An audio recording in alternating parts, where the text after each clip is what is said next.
Bismillahirrahmanirrahim. Alhamdulillahirabbil alamin. Wassalatu wassalamu ala sayyidina Muhammadin asyrafil mursalin wa ala alihi wa sahbihi ajma'in.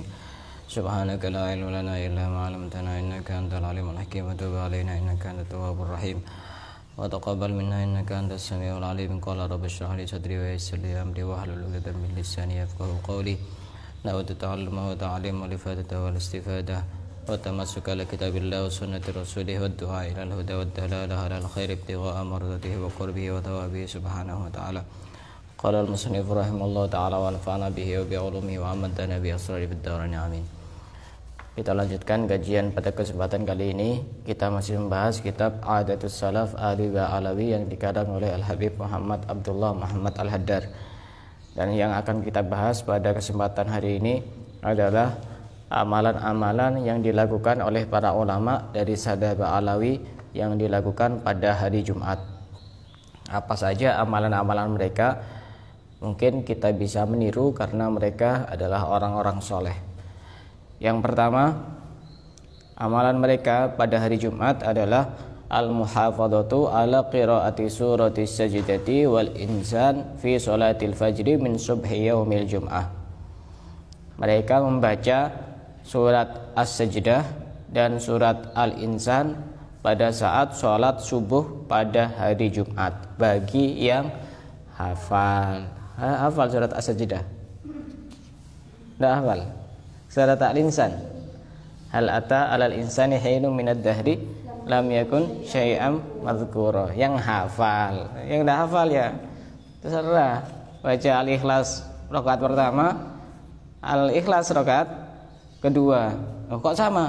Ya tidak apa-apa. Pernah ini diadukan oleh salah seorang sahabat kepada Rasulullah. Wahai Rasulullah, ini ada sahabat ini kalau baca surat di dalam sholat itu kok Al-Ikhlas semuanya. Rakaat pertama Al-Ikhlas, rakaat kedua Al-Ikhlas. Coba tanyakan kepada dia, kenapa kok dia suka baca surat Al-Ikhlas di dalam sholat? Ya karena Al-Ikhlas ini adalah untuk mengesahkan kepada Allah. Dalil bahwa Allah itu satu adalah surat Al-Ikhlas.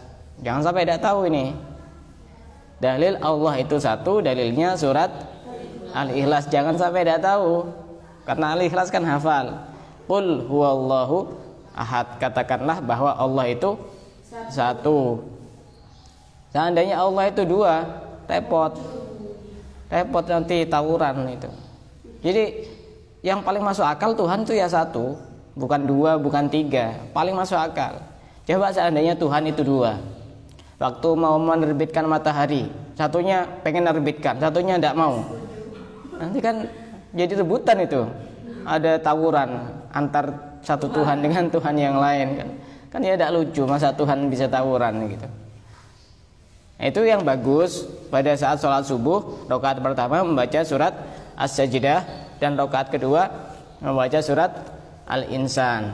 Apa khasiat dari membaca surat As-Sajdah? Salah satu manfaat daripada membaca surat As-Sajdah disebutkan dalam sebuah riwayat hadis, diriwayatkan oleh Imam Ahmad dari Ibnu Abbas, man qara'aha wa tabaraka kutiba lahu sab'una hasanatan wa muhayya anhu sab'una sayyiatan wa rufi'a lahu sab'una darajatan. Barang siapa yang membaca surat As-Sajdah dan ditambahi surat Tabarak. Apa surat Tabarak? Tabarakalladzi biyadihil mulku wa huwa ala kulli syai'in qadir. Apa manfaatnya jika membaca dua surat itu satu paket? Maka dia akan dicatat 70 kebaikan dan dihapus 70 keburukan dan diangkat 70 derajat membaca surat itu. Ini tidak terikat dengan hari Jumat atau hari-hari yang lain. Dalam satu riwayat yang lain disebutkan tentang keutamaan membaca surat As-Sajdah dan surat Tabarak. Man qara'ahuma u'tiya minal ajri ka'annama ahya lailatal qadri wa lam yadkhulish syaitanu baitahu salasata ayyam. Barang siapa yang membaca surat As-Sajdah dan ditambah surat Tabarak, maka dia akan diberikan pahala seakan-akan dia menghidupkan malam Lailatul Qadar. Seakan-akan dia menghidupkan malam Lailatul Qadar.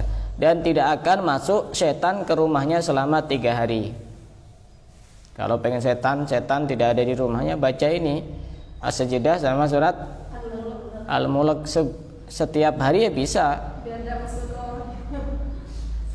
3 hari.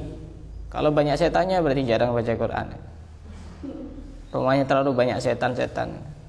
Ada setan yang tidak kelihatan, ada setan yang kelihatan juga. Dalam sebuah hadis yang lain disebutkan, wa qala sallallahu alaihi wasallam li Ali radhiyallahu taala anhu. Pernah Rasulullah berkata kepada Sayyidina Ali bin Abi Thalib radhiyallahu an, "Iqra tabaraka was-sajdah." Bacalah surat Tabarak dan surat As-Sajdah. Yunajjiyanika min adab yaumil qiyamah. Maka kedua surat tersebut akan bisa menyelamatkanmu pada hari kiamat dari siksa Allah. Wa tabarak, dan bacalah surat Tabarak inda naumi, sebelum tidur. Tadfa'u anka adzabal qabri, maka akan bisa menolak kepadamu siksa-siksa kubur. Wa masailatu munkarin wa nakir, dan pertanyaan mungkar dan nakir. Jadi sebelum tidur itu bagus untuk membaca surat Tabarak atau Al-Mulk. Itu kalau di kalangan para habaib pada waktu tahlilan itu bukan cuma membaca surat Yasin, tapi biasanya ditambahi surat Tabarak biasanya. Tabarakalladzi biyadihil mulku wa huwa ala kulli syai'in qadir. Dan ini banyak cerita-cerita nyata yang menjelaskan tentang orang yang istiqomah membaca surat Tabarak, dia itu diselamatkan dari siksa-siksa kubur.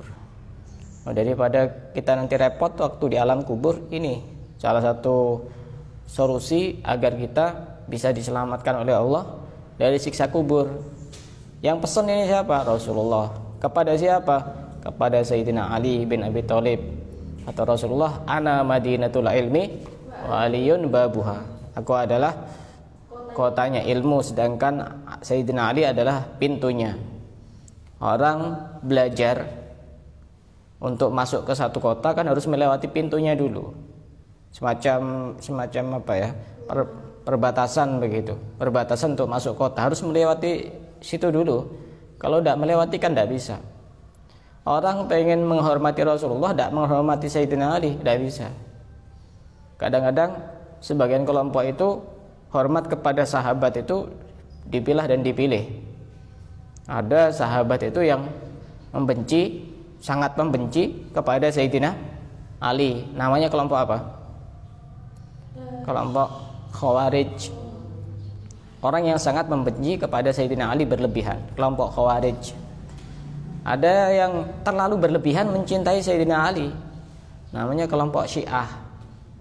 Nah, kelompok Ahlussunnah wal Jamaah ini tengah-tengah, mencintai Sayyidina Ali dan juga mencintai semua sahabat.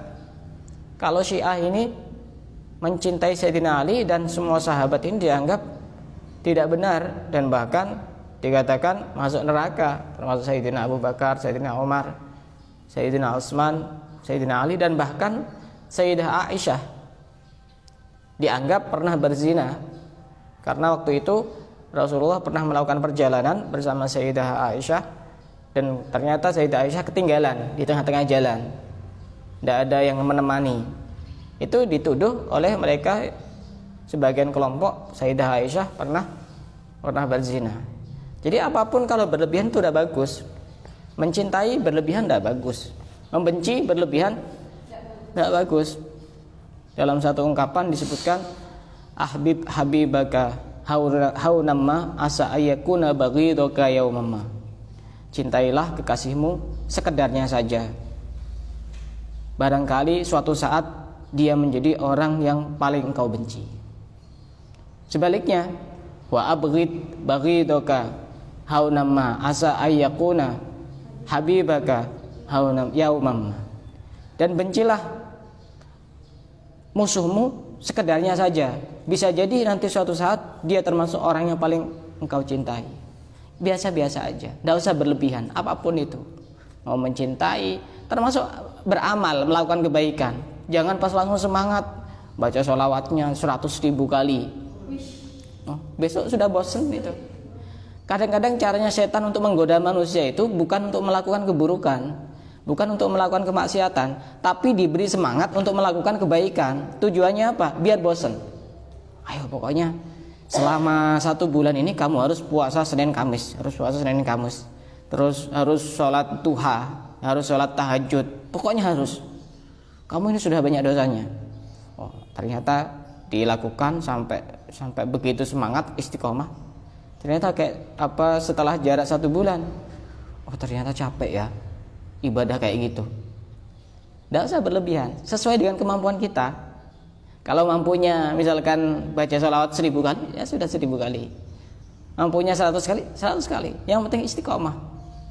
Sedikit tapi istiqomah itu jauh lebih bagus daripada banyak tapi tidak istiqomah. Apalagi banyak dan istiqomah. Luar biasa itu. Yang tidak bagus itu tidak sama sekali. Itu masih mending lah. Yang model kayak tadi itu ditipu-tipu setan itu masih mending, karena dia masih melakukan kebaikan daripada yang tidak sama sekali. Jadi setan itu pintar walaupun tidak kuliah. Dan setan ini levelnya juga macam-macam. Kalau goda yang misalkan sekelas santri, ya ada bagiannya sendiri. Tidak usah dicarikan setan-setan yang kelas atas. Goda ustadz, goda kiai itu ada sendiri bagiannya. Kalau setan-setan yang masih kelas PAUD disuruh goda ustadz, suruh goda kiai, diginikan ya sudah pergi.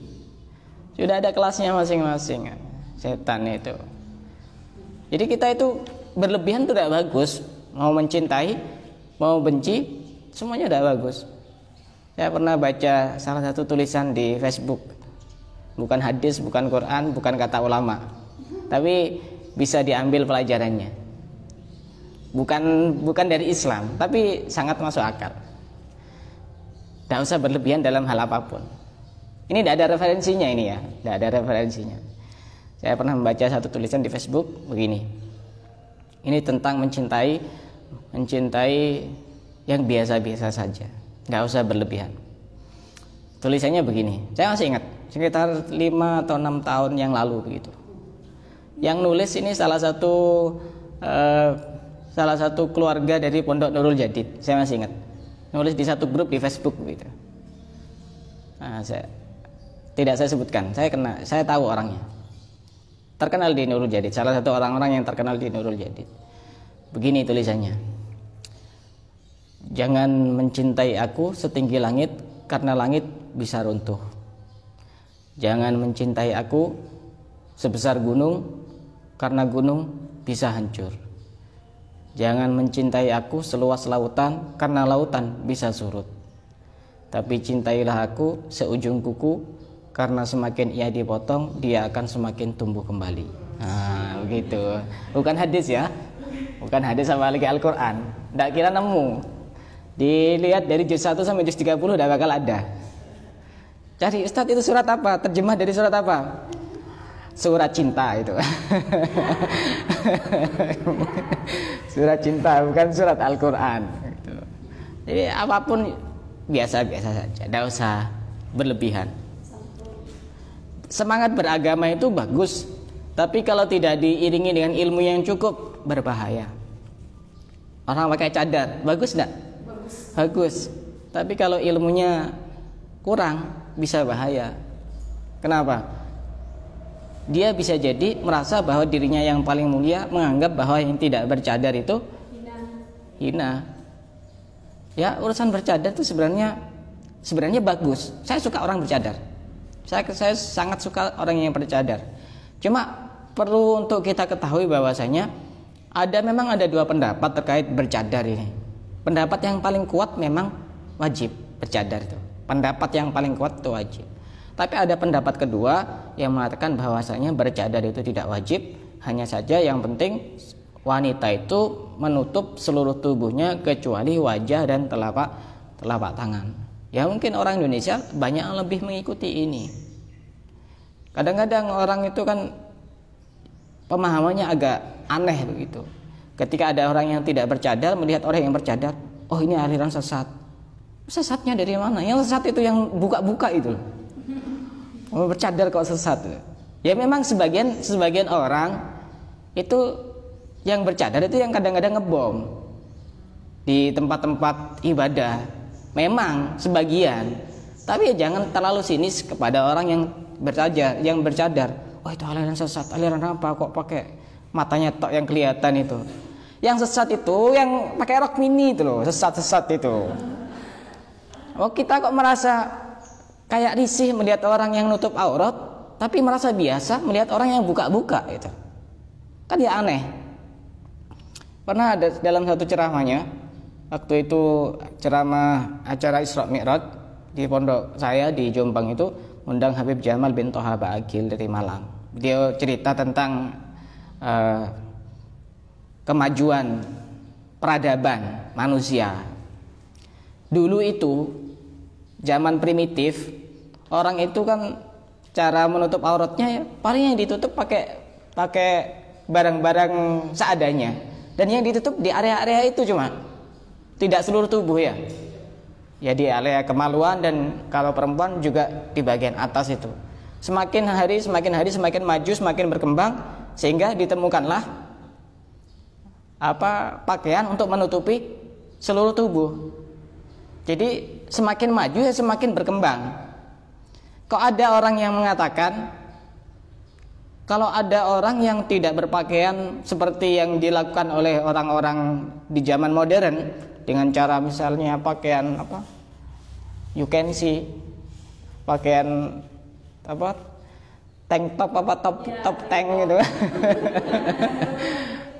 Itu tidak maju, tidak gaul. Ya itu tidak masuk akal.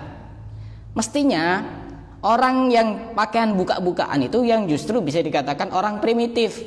Kita sudah zaman maju, kok sampai pakainya segini? Kan begitu misalnya. Mestinya lebih masuk akal seperti itu. Orang yang mengikuti tren, trennya sekarang pakai bajunya itu ya biasanya yang cuma segini itu, di atas itu apa namanya itu? Itu mengikuti tren, maju itu, gaul. Justru kamu semakin primitif. Orang primitif seperti itu. Nah, itu membaca 2 surat pada saat sholat subuh bagi yang hafal. Yang tidak hafal, tidak usah coba-coba. Nanti muter terus, tidak selesai-selesai. Apalagi jadi imam, kasihan makmumnya nanti. Kapan selesainya ini? Pasti yang jadi makmum komentar.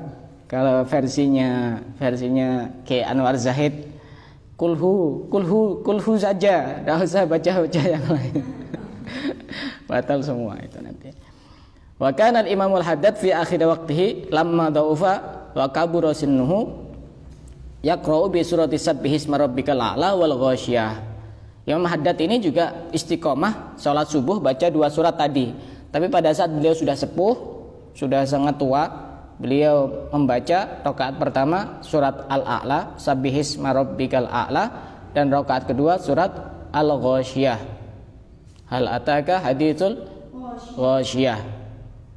Bisa kalau ini kemungkinan sebagian ada yang hafal, sebagian juga tetap tidak hafal. Ya hafalnya Al-Ikhlas itu. Tetap tidak hafal. Sebagian bacanya ya Al-Ikhlas itu. Ya tetap tidak apa-apa. Tidak dosa, tetap tidak apa-apa. Kemudian yang berikutnya, amalan yang bisa dilakukan pada hari Jumat, ziyaratu dhara'ihi ahlihim wa aslafihim ba'dal isyraqi min yaumil Jum'at. Kama dzakara dzalikal Habib Attas Al-Habsyi fi kitabihi At-Tadhkirul Mustafa. Wa kana al-Imamul Haddad yazuru turbata Basyar bitarim ba'da asril Jum'ah. Termasuk amalan pada hari Jumat adalah ziarah kubur. Ziarah kubur ini kalau kita ngikuti kebiasaan para ulama dari Sadah Ba'alawi daripada habaib, itu ziarah kubur itu mereka lebih biasa melakukannya pada hari Jumat. Dan hari Jumat ini terbagi menjadi 2. Ada sebagian ulama yang melakukan ziarah kubur setelah isyraq, pagi-pagi itu, sekitar jam 6 apa setengah 7, tergantung mataharinya. Sebagian setelah isyraq, sebagian setelah asar hari Jumat. Dan sama-sama bagus.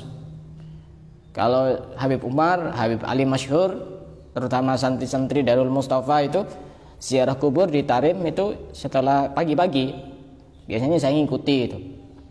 Dari satu makam ke makam yang lain, dari satu asta ke asta yang lain. Jumat pagi.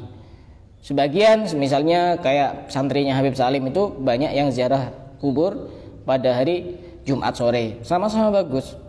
Bagaimana kalau tidak ziarah kubur selain hari Jumat? Ya bagus.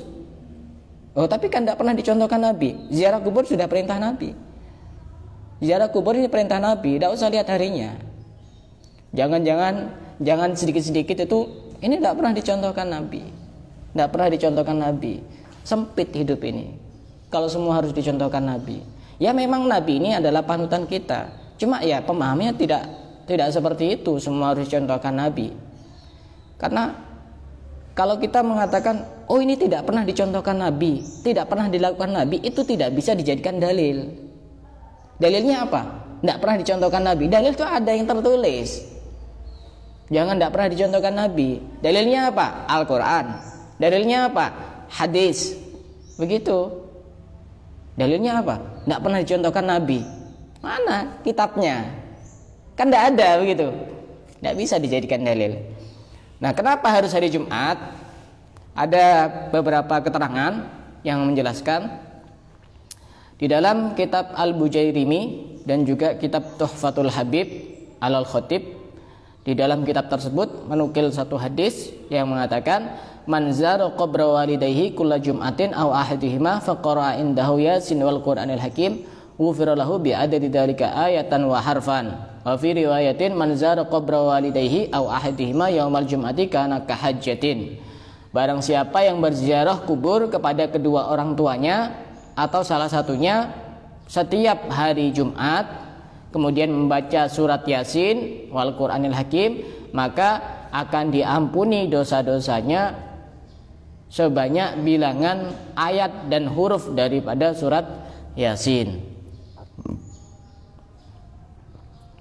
Kemudian dalam satu riwayat yang lain disebutkan, barang siapa yang ziarah kubur kepada kedua orang tuanya atau salah satunya pada hari Jumat, maka dia seakan-akan seperti melaksanakan ibadah haji.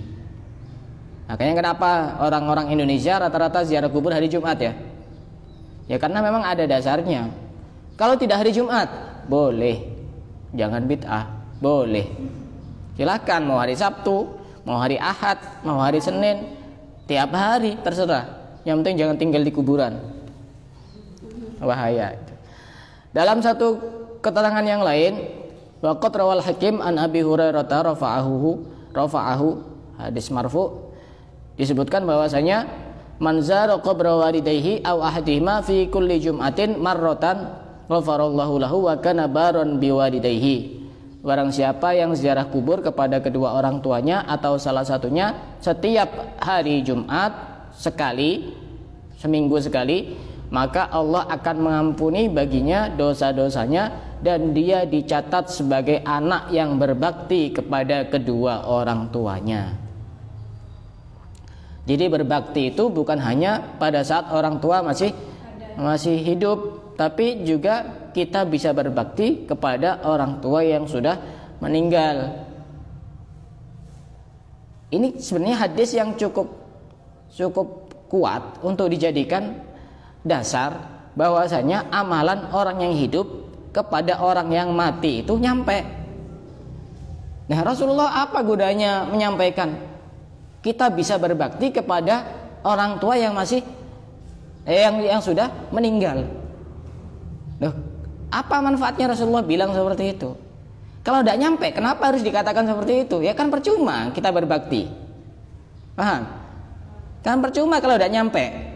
Tapi Rasulullah bilang wa kana baron biwalidayhi, dan anak yang ziarah kubur kepada orang tuanya pada hari Jumat, maka dia dicatat sebagai anak yang berbakti kepada kedua orang tuanya. Jadi memang ada dasarnya kenapa orang-orang itu ziarah kubur pada hari Jumat.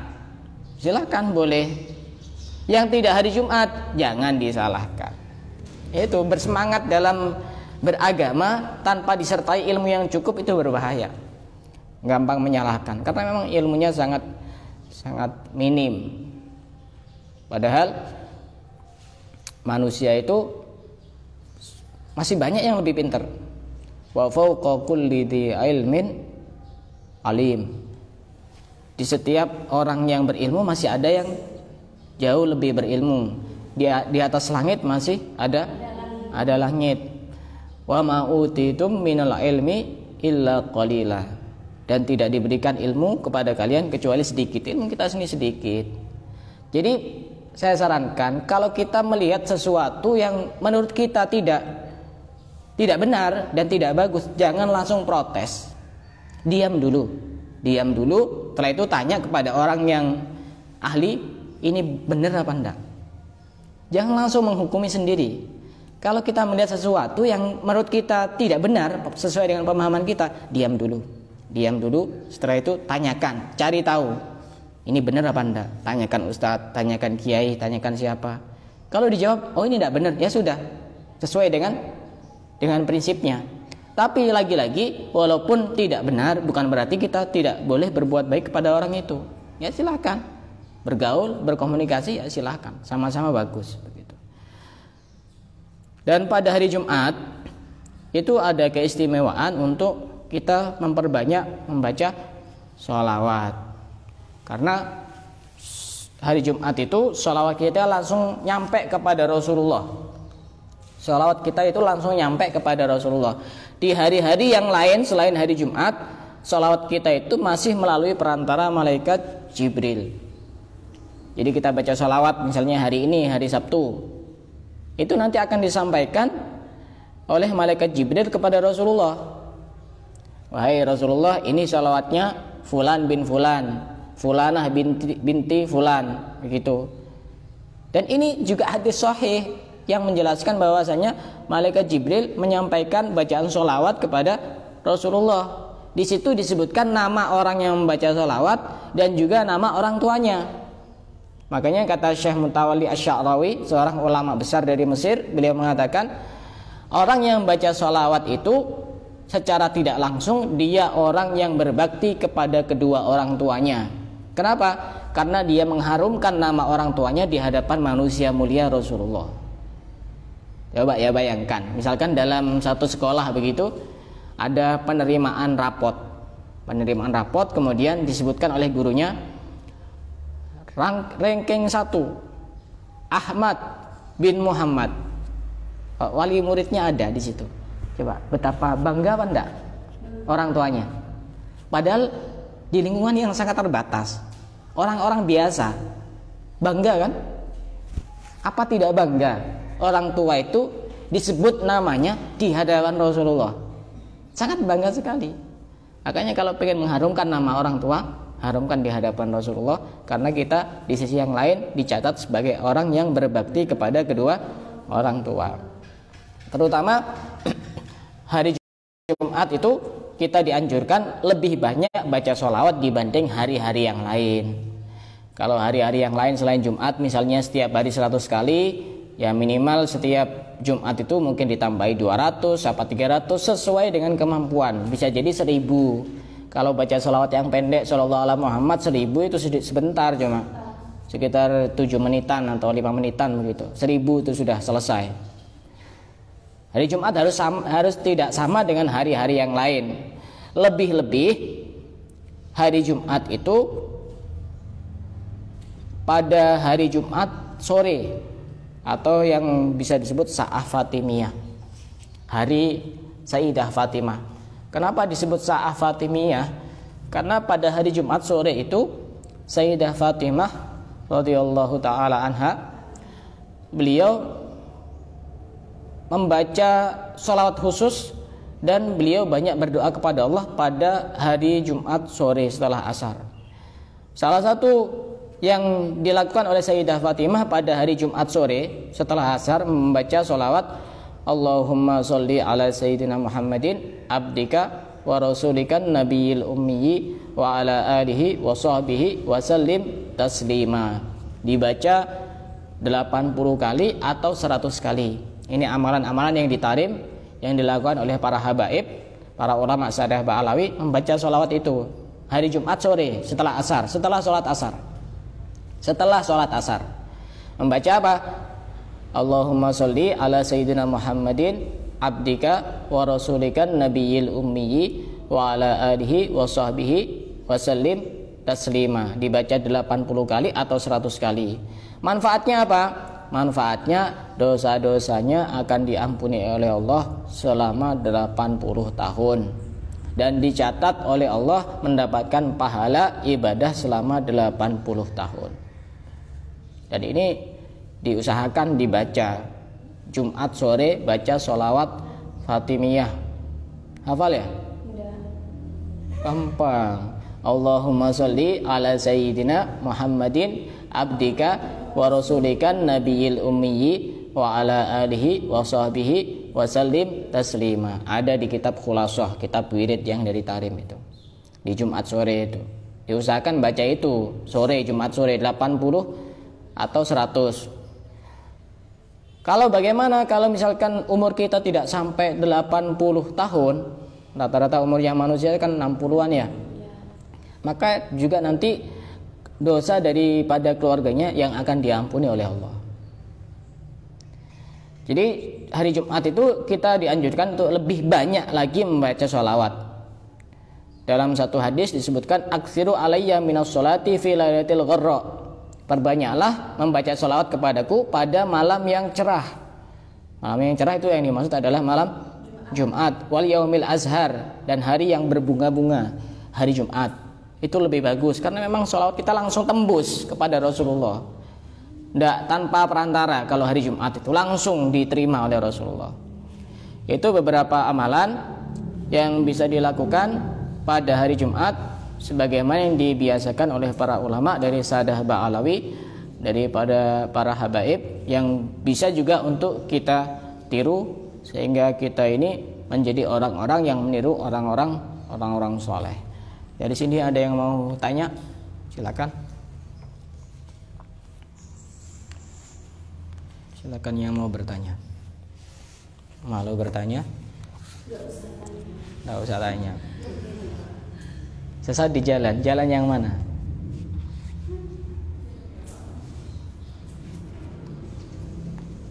Sudah kita cukupkan sampai di sini. Wallahu a'lam bishawab.